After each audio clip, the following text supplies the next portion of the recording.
y'all, it's Elisha and welcome back to Elisha's Crafty Hoplop. It is Saturday, y'all.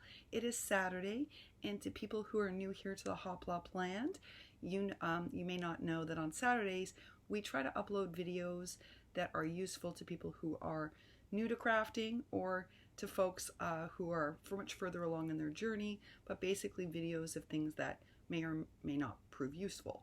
But as y'all know, those of you who are returning, hey y'all, I have been spending most of this week in and out of the hospital, so I haven't had a ton of time to prep. But one of the things that people have asked me about are those fast food box flat mailers that I make. I have to move slowly, so just forgive me. I'm still undergoing treatment, guys, and next week I have to be in and out of the hospital again. So I'm not moving as quickly as usual, so just bear with me a little bit if I move funny.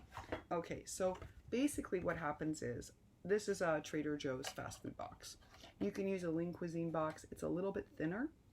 I will tell you that. The reason I like these and the reason I try to eat these isn't just because they taste better. It's also because I like the box better. That's a terrible confession, but it's a true one. Their boxes are sturdier. That's one of the reasons why I buy these. As you all know, I only keep one basket full because I tend to that's all I need. I keep one basket on hand, and that way I always have them, but they basically look like this.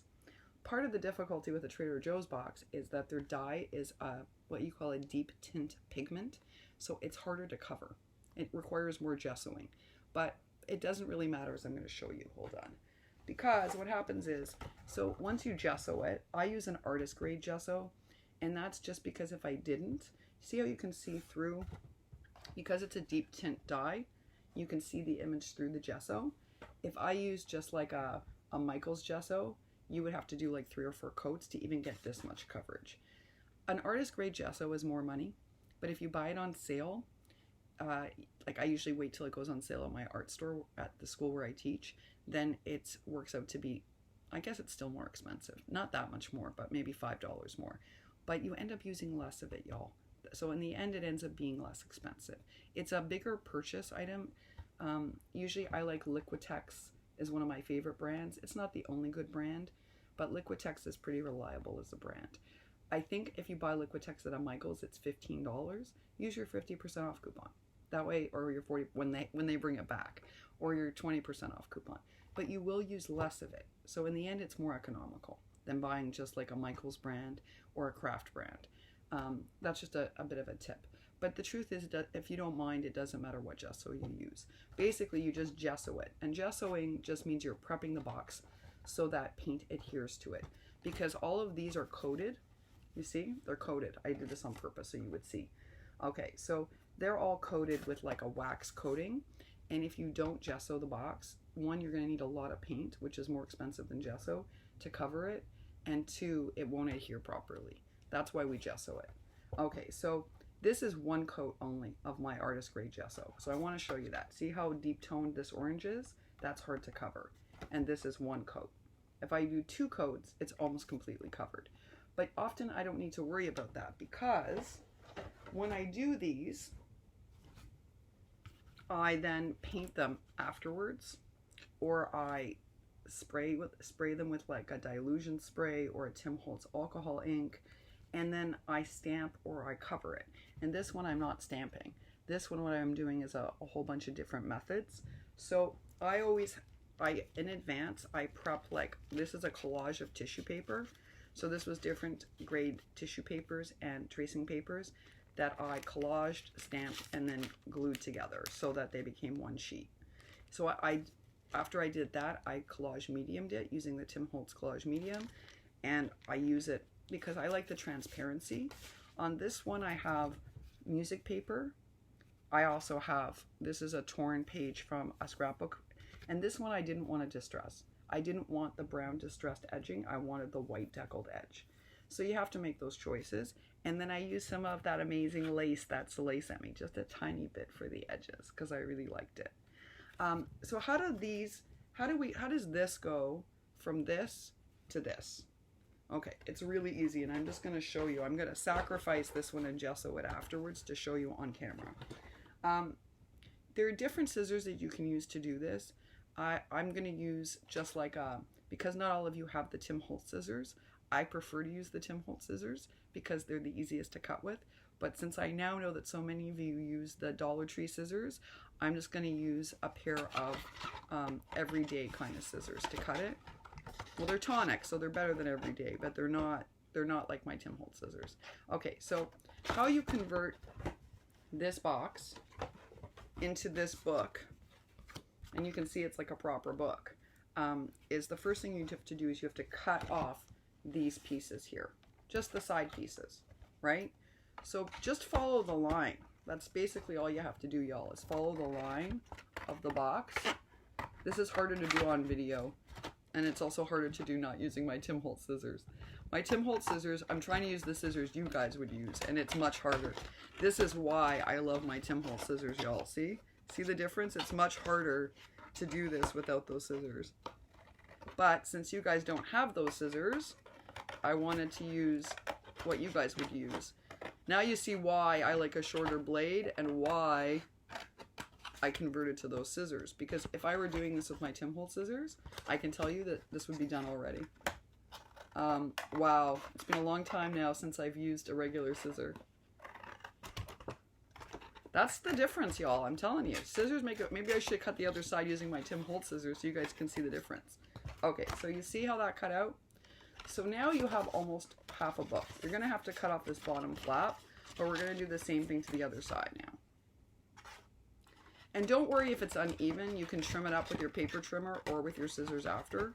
Just try to get as close to that line as you can. Wow. What a difference, y'all. You guys got to get better scissors. Okay, hold on. I got to clean that up in a second. All right, and then the same thing along these edges. It's actually like really simple, y'all. You basically cut off the sides.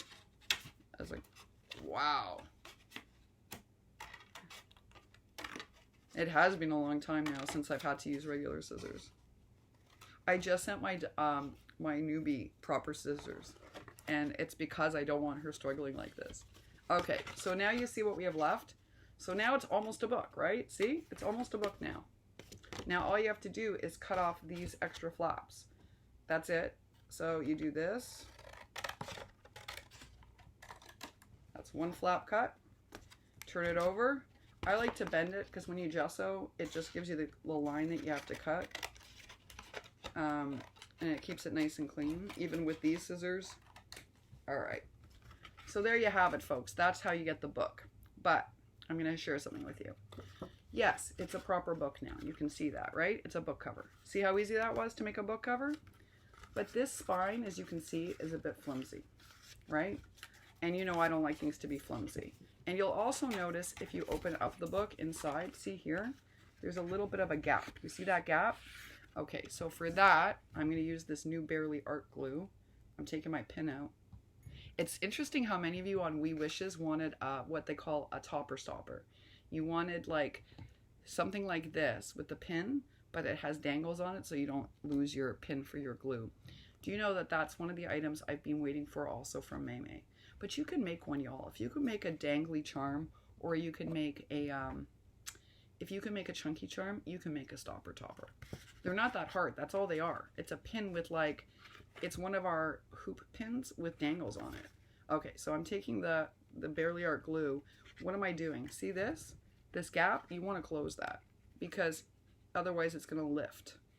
So you just put glue inside the gap, and usually I have one of these handy, and I just close it up like a vise.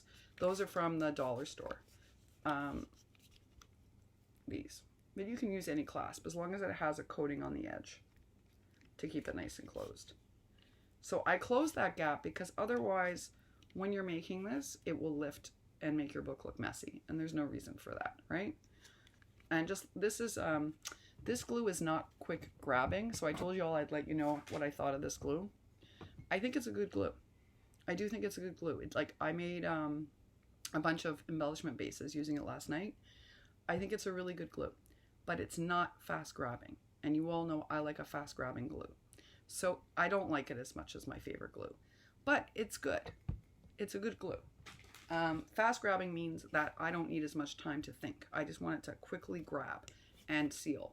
This leaves you some time for wiggle room. So those of you who aren't sure about laying down embellishments, you probably will love this glue because it does give you enough time for that. I like a glue that grabs faster, but it's a good glue. There's nothing wrong with it. All right, so that, it's still a bit wet, but for the purpose of this tutorial, I'm just going to show you because I want you to see how I build this. Okay, so clearly you have to go and you have to clean up the edges. See that edge?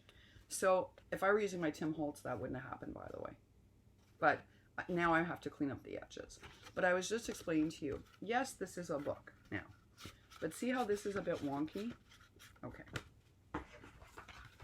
So on this one, see in the middle? I built up 110 cardstock, and I did it a couple of times, and I measured it and I built it up so that now this is not only is it not wonky, it feels like chipboard. Whereas this one, look at it, it's like flimsy, right? So how did I do that?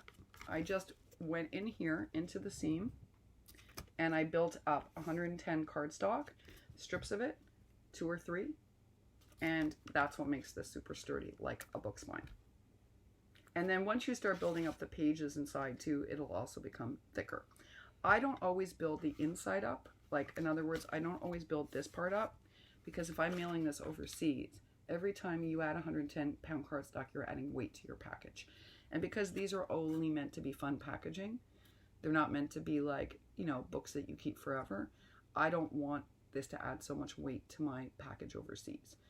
But I always build up the spine, because the spine is where you are going to make your flaps, your hinges, right? In order, like you build a hinge in order to put pages in. So that's why I do it that way, so that it's sturdy enough for the hinge. I'm going to actually do a tutorial next week on how you build a book hinge. That's a whole separate tutorial because it involves scoring, it involves folding, and I'm going to show you the different weights you can use. And because it depends on what you're putting in. If I'm just putting in a light page, I can use just one piece of 110-pound cardstock. And it also involves using score tape. So that's going to be a separate tutorial. This is really part 1 of how you convert this box into a book. I hope this was useful, y'all. I know a couple of you were like, can I scrap lift this idea? And I was like, please do. That's why, you know, I share it with you all because I want you to scrap lift it. I think this is a great way to use up our garbage. I really do. I mean, look, I love animals and people, but I also care about the planet. I'm not like a crazy environmentalist. I do my part. I recycle just like most people. But if I can reuse things like this, why put them in a landfill? Why not use them? And they do make really cute little books. They really do. And what a great way to send people embellishments or tags, or, I mean, you can, I've filled this with all sorts of things. So it's a really great way to send things. Again, if you're sending this internationally, because of our new postal rates, I do recommend being careful about the weight of paper you use on the inside, right? Because it makes it heavier. But always build up your spine, because your spine is where you're going to put your hinges that I'm going to teach you how to make next week. And you need that to be sturdy. Plus, nobody wants a wonky book. Nobody. So that's the one thing you want to do. And as you can see, it's super flimsy until you do that. And you don't want it to be flimsy. I'm sorry it wasn't the best tutorial this week. It was the best I could do given my physical limitations. I am listening to your videos, but I'm not allowed to comment until Monday. So don't think that I've just disappeared into the ether. I'm there listening. I just can't watch and comment. All right, y'all. Wishing for you a very happy and crafty weekend. And I'll see you. I guess I'll see you again properly on Monday. Until then, take real good care and have a wonderful weekend. Bye for now.